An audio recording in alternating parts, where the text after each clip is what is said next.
Mohon maaf ya, ini tadi ada gangguan sedikit lah, karena ada yang jual apa, produk minuman gitu, sehingga di-off dulu ya tadi kameranya. Lanjutkan ya.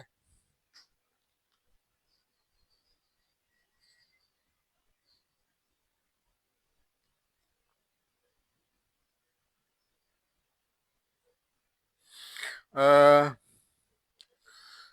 Kemudian, masalah Bu Tiva ya, yang mengatakan bahwa foto KKN Jokowi yang beredar di media sosial akhir-akhir ini ya, itu seolah, kata Tiva tuh tidak ada, memang tidak ada katanya sosok Jokowi gitu ya. Padahal ada itu. Jadi foto itu ada ya, nggak Jokowi jelas kok. Masih muda, ganteng, jadi mungkin pangling ya Tivanya ya. Kemudian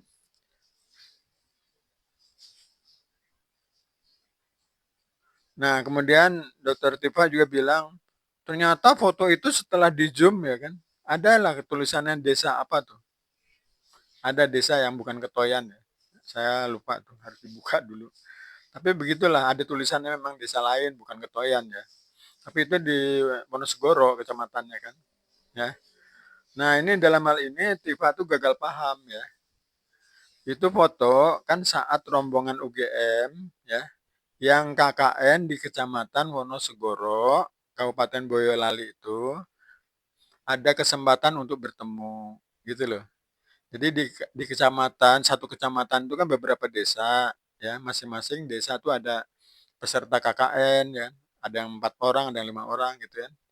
Nah, satu kecamatan biasanya ada koordinasinya gitu ya. Nah, kemudian suka berkumpul ya kan, ada koordinasi koordinasi untuk hal-hal tertentu gitu. Nah, pada saat berkumpul itulah mereka berfoto-foto. Jadi foto yang beredar di masyarakat memang asli itu foto KKN-nya Jokowi yang kebetulan diambil pada saat di desa lain anunya apa namanya berkumpulnya di foto gitu ya. Jadi foto itu tidak harus kan berada di desanya Jokowi ya kan. Memang tahu Jokowi mau jadi presiden jadi harus di situ. Ya, foto ya terserah diambilnya pada saat itu di mana gitu ya.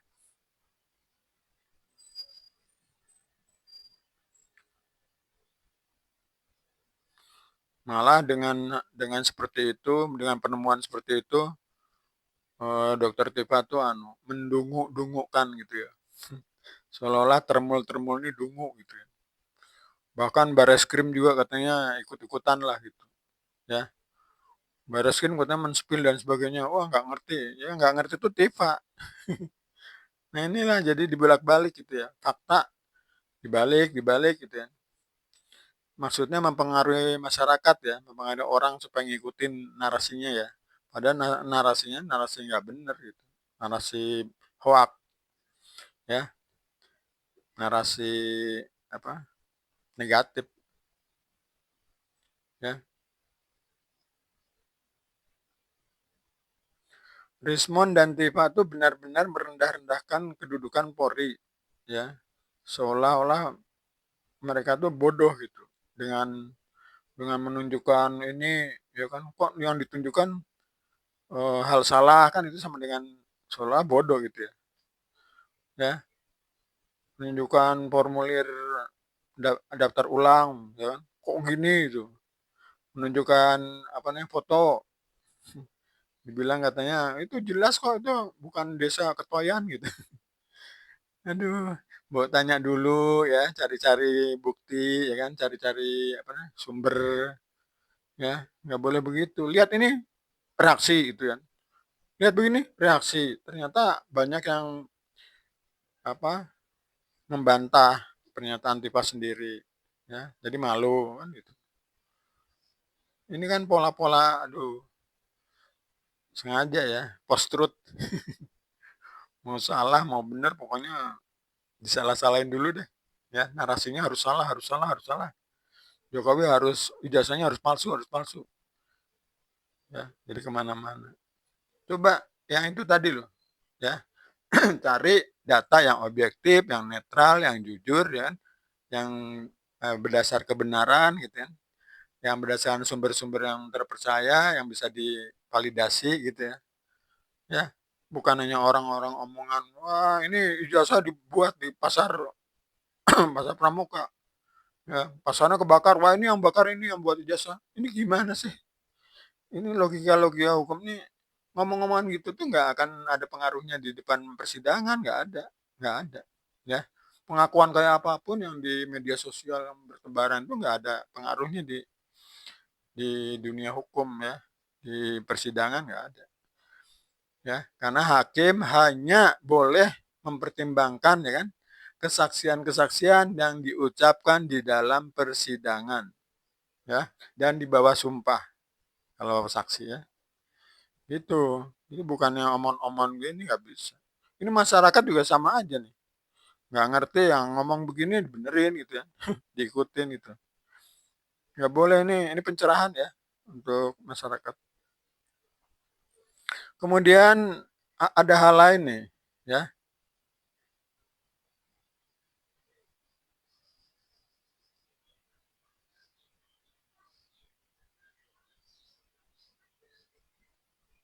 Nah ini,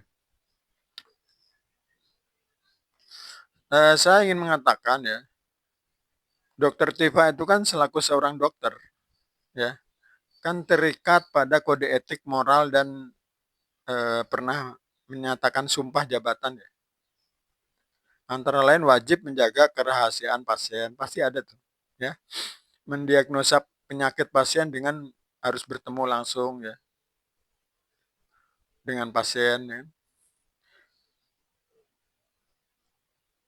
Namun yang terjadi polemik-polemik yang disampaikan oleh Tifa ini sepertinya ada pelanggaran-pelanggaran etik ya. Ya. Misalnya ya, meneliti ya, mendiagnosa ya, sebuah foto ya, yang tertempel di ijazah. Tapi foto yang tertempel di ijazah pun juga sumbernya bukan langsung lihat itu, tapi fotokopi sumbernya ya, yang difoto disiarkan di media sosial. Nah, yang diteliti oleh Tifa itu yang sumber dari media sosial itu, ya. Kemudian didiagnosa lah ya, apa namanya, wajahnya ya kan, apa ya istilahnya? Ya wajahnya seperti ini, dagunya kurang ini dan sebagainya, ya. Ini sebetulnya pelanggaran hukum ya, karena nggak boleh identitas orang ya kan, pribadi orang ya kan, ya direndah-rendahkan di depan umum ya, dinilai-nilai, ya, diteliti, dianalisa, apa namanya, kalau apa sih kalau wajah itu apa ya? Saya nggak tahu nih ya, saya kalau nggak tahu kan susah ngomongnya kan.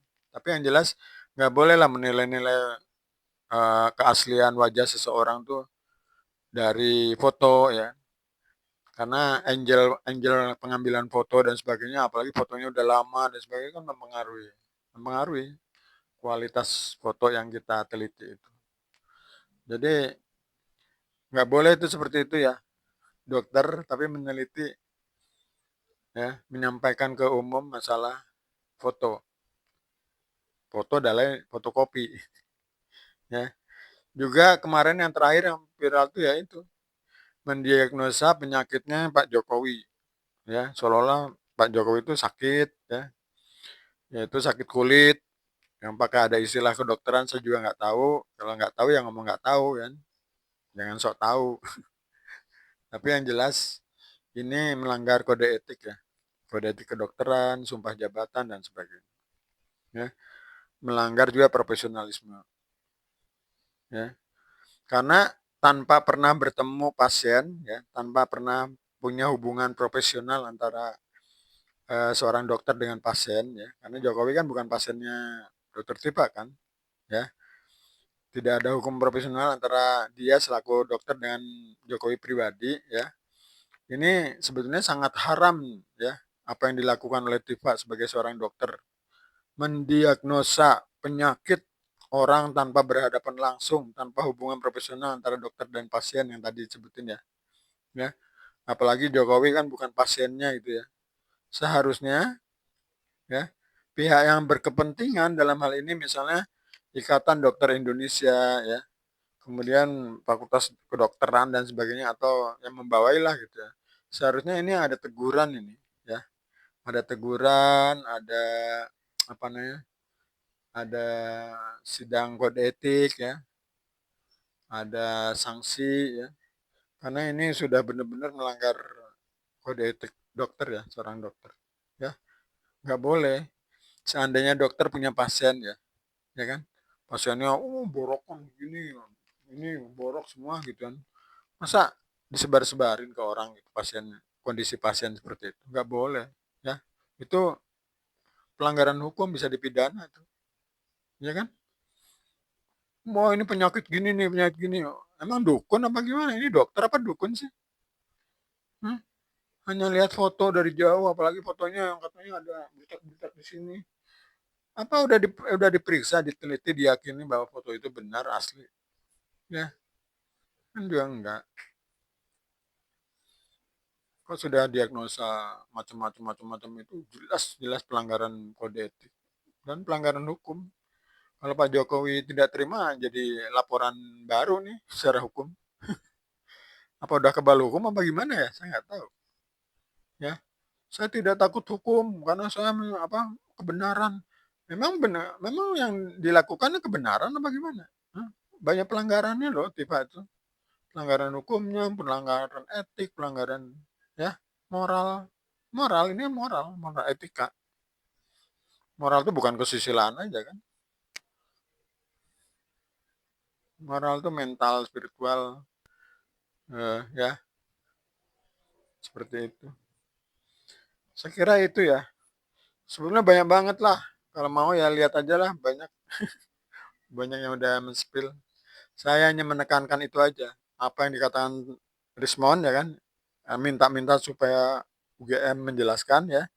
Kalau maka saya sudah menjelaskan ya bahwa formulir sekali lagi bahwa formulir yang ditampilkan oleh Bareskrim soal dokumen pendaftaran pendaftaran ulang mahasiswa waktu itu Joko Widodo ya itu dilingkari tingkat sarjana muda gitu kan.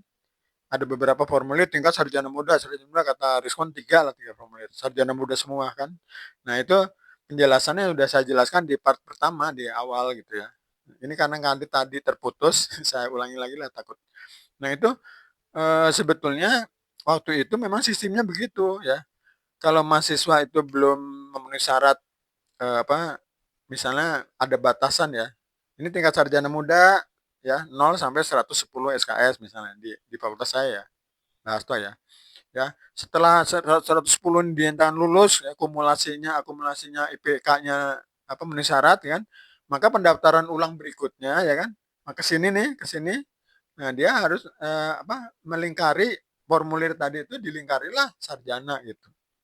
Setelah ke sini sarjana. Jadi bukannya karena yang ditampilkan oleh Bareskrim itu tingkat sarjana muda gitu ya. Oh, berarti Jokowi bohong tuh, ya. Masa sarjana muda KKN gitu. Masa sarjana muda bikin skripsi. Nah, ini loh narasi-narasi sesat seperti ini. Tapi yang ngomong juga orang UGM. Aduh, gimana nggak mempengaruhi orang lain ya. Jadi orang lain tambah percaya aja. Padahal ini hoax nih. Istilahnya bullshit lah. Gitu. Omongan-omongan eh, bukannya minta klarifikasi baik-baik, wah ini ada persoalan nih kan, nanya ke UGM, ini langsung aja, langsung ya sok tahu namanya, nggak boleh ya, tanya kepada, kalau situ sesat di jalan juga kan bertanya pada orang yang tahu jalan, masa semua orang ditanyain, ya kalau tersesat nggak tahu alamat kan nanyanya pada yang tahu alamat, semua orang harus ditanya dan harus tahu jawabannya gitu. Ya enggak dong, gitu loh. Jadi kalau Barreskrim hanya menampilkan beberapa contoh, bukannya semua dibawa, emang data yang Jokowi mau dibawa semua gitu? Enggak lah, ini contohnya nih, Jokowi itu tahun pertama, tahun udah memang kuliah gitu loh, ya kan? Di UGM, Fakultas Kehutanan, ini ada pernah hari kristasi nih, semester 1, 2, 3 misalnya kan. Tingkatannya masih sarjana muda. Lah iyalah, baru tahun pertama, kedua, ketiga ya sarjana muda. Ya, kalau belum 110 ya. Kalau di fakultas kan kita nggak tahu nih fakultas kehutanan berapa gitu ya. Ini contohnya aja, saya kan di UGM juga, sama Rismon sama lah. Ya, kalau di fakultas saya ya 110 sarjana muda itu. Ya, begitu udah selesai menyelesaikan 110 lulus, walaupun IP-nya 2 kalau memenuhi syarat ya masuk ke tingkat sarjana. Jadi nanti registrasi ditulis tingkat sarjana gitu loh, ya. Nah, di kartu mahasiswa juga ditulis lah, ya. Kartu mahasiswa asli nih dari UGM, ya. Ditulis nanti tingkat sarjana. Kalau sudah lebih dari 110, kalau di kampus saya nih, kalau kehutanan berapa ya, pokoknya hampir sama begitulah gitu. Ya. Ada tulisan sarjana nih, ya.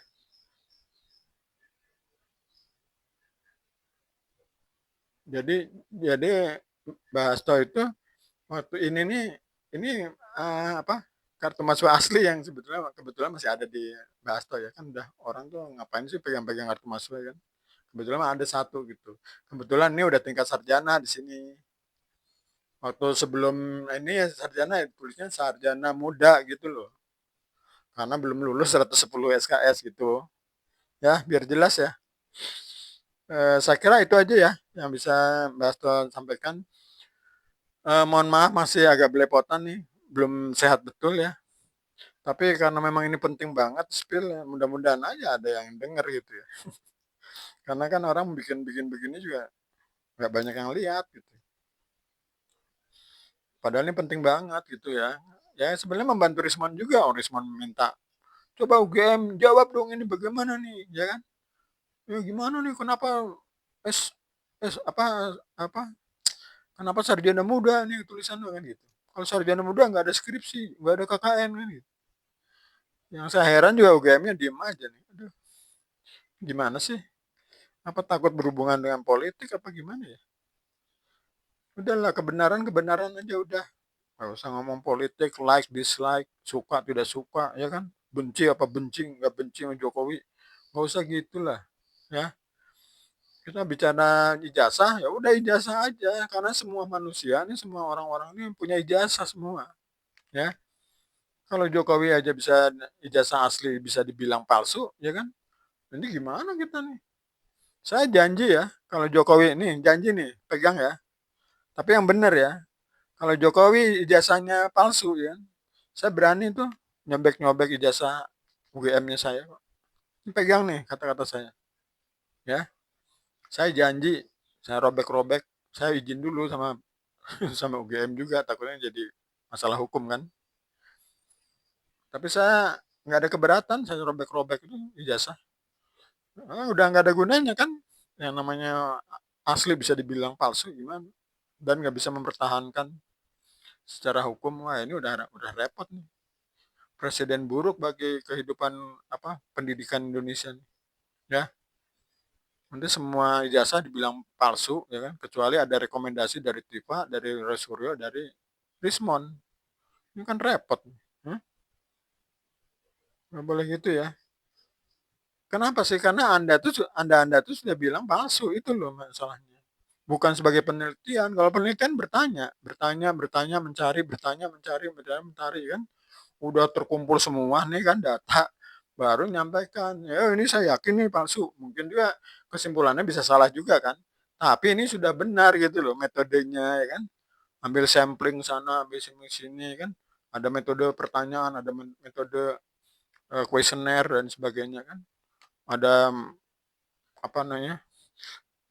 Komparasi, nggak sembarangan. Ini kan aduh, lihat di Facebook ada yang begini, oh palsu nih. Itu bukan seorang ilmuwan ya, bukan seorang peneliti. Yang saya heran banyak yang ngikutin, banyak yang ya saya yakin bukan karena kebenaran udah, ya, karena kebencian, udah jujur aja ini karena kebencian, ya, ya seperti itu. Udah ya, sudahi aja, ya kan. Kalau mau salah ya minta maaf aja gitu. Itu lebih baik, lebih gentleman ya, lebih profesional. Nah, kan karena peneliti nggak boleh bohong. Boleh salah nggak boleh bohong ya. Nah ini kan udah salah bohong lagi. Ini repot. Ya, saya kira itu aja ya dari Mbak Asto.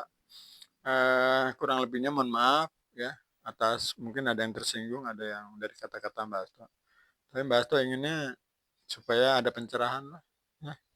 Saya nggak peduli itu apakah Jokowi apa bukan, sepanjang eh, apa nggak keterima sama akal sehat dan kebenaran fakta ya, yang Mbak Asto akan sampaikan gitu ya, bukan hanya Jokowi aja, siapa aja lah.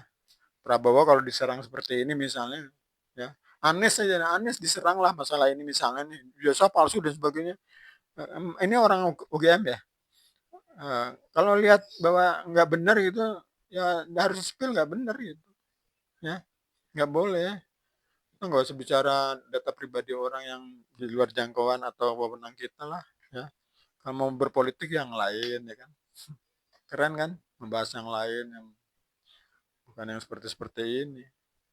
Ya semua orang nanti takut ya, punya ijazah jadi takut saya. Hah? Ini gimana ya membuktikan ijazah saya asli apa enggak nih? Hah? Padahal saya benar-benar kuliah nih di UGM ya. Nanti ada orang bilang palsu gitu, terus membuktikannya gimana ya kalau ini asli? Ya kan? Dari UGM nggak dipercaya kan? Mari ke polisi nggak dipercaya gitu. Ya, terus gimana? Apa nggak khawatir tuh orang-orang nanti nanti kesana sananya gitu ya? Masyarakat tuh kan khawatir. Jangan-jangan ini terulang lagi nih kalau Jokowi aja ijazah misalnya misalnya asli itu dibilang palsu dan dinyatakan benar palsu gitu. Waduh, ya itu yang dibilang chaos gitu. Ya, bisa menyangkut ke anak cucu kita, keluarga kita loh. Ya, nanti akan jadi karma. Ya, ijazahnya gantian di obrak-abrik juga kan. Kan repot.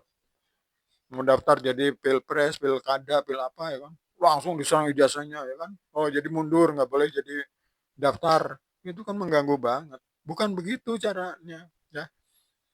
Makanya ada asas ya kan, presumption of paritatis gitu ya.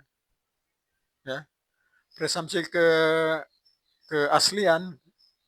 Jadi dokumen itu harus dianggap asli kecuali ada bukti yang membuktikan dokumen itu atau ijazah misalnya skripsi itu palsu gitu. Dan untuk membuktikan bahwa itu palsu harus dengan keputusan pengadilan, bukan keputusan Rismon, bukan keputusan Tifa, bukan keputusan Roy Suryo, bukan. Ya, bukan keputusan profesor, bukan. Keputusan pengadilan, ya. Dan secara normatif aja ya keputusan dari klarifikasi dari lembaga pendidikan yang mengeluarkan, yang menerbitkannya. Karena misalnya ke pengadilan juga nanti hakim-hakim nanyanya ya ke lembaga apa yang penerbit kan. Ya, masalah Jokowi nanti nanyanya ke UGM, ya. Kepolisian nggak bisa, oh ini asli ini palsu, nggak bisa, tetap aja nanti nanya ke UGM gitu loh. Ya, artinya kalau UGM sudah menyatakan asli selesai sebetulnya gitu. Ya, bayangin masalah ijazah ini, aduh, ini Indonesia ya, masalah kecil aja bisa, ini ngeluarin biaya berapa nih internet untuk ngomongin soal ijazah nih, ya, berapa dana yang dihambur-hamburkan masyarakat dan tidak produktif gitu, ya. Oke ya, baik ya. Mudah-mudahan kesananya kita lebih anu lagi, lebih wise, lebih bijaksana ya, lebih membawa masyarakat ke pencerahan ya. Udah nggak bicara like, dislike, ya kan, benci dan sebagainya. Apalagi kalau ada misalnya kemudian hari ada pesanan mungkin ini enggak ya.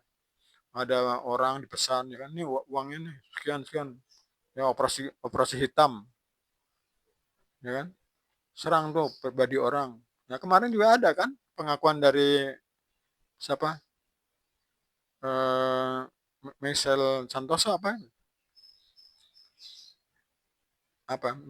yang Santoso dulu yang, ya kan, yang dia membayar booster, membayar ini kan, untuk menyerang pejabat-pejabat yang bersangkutan dengan kasusnya supaya jelek gitu kan. Dan jangan sampai nanti nanti di kemudian hari ini hal-hal seperti ini bisa ditiru gitu ya. Mungkin Risman bilang saya niatnya baik, bolehlah, tapi niat baik kan harus dengan cara baik dan benar ya. Ya, Roy Suryo juga saya nggak seperti itu, kita mah jujur ikhlas pakai biaya sendiri kan, ya kita percaya aja lah ya, tapi tetap harus koridor hukum ya, harus dengan cara baik ya, ya kan. Ini karena nuduhnya di awal ijazah palsu, tapi nyari-nyari mana ijazahnya, mana ijazahnya, mana ijazahnya. Itu artinya Anda-Anda itu belum pernah membuktikan, meneliti, menyelidiki, ya kan, suatu dokumen ijazah. Kok udah bisa bilang palsu, itu apa cenayang, dukun, apa paranormal, apa gimana? Ya, kan ahli nggak begitu, seorang ahli ngomong. Gitu. Oke ya, seperti itu aja ya. Salam sejahtera bagi kita semuanya ya. Mudah-mudahan lebih baik lagi ke depannya dan masalah ini segera berakhir dan selesai ya. Assalamualaikum warahmatullahi wabarakatuh.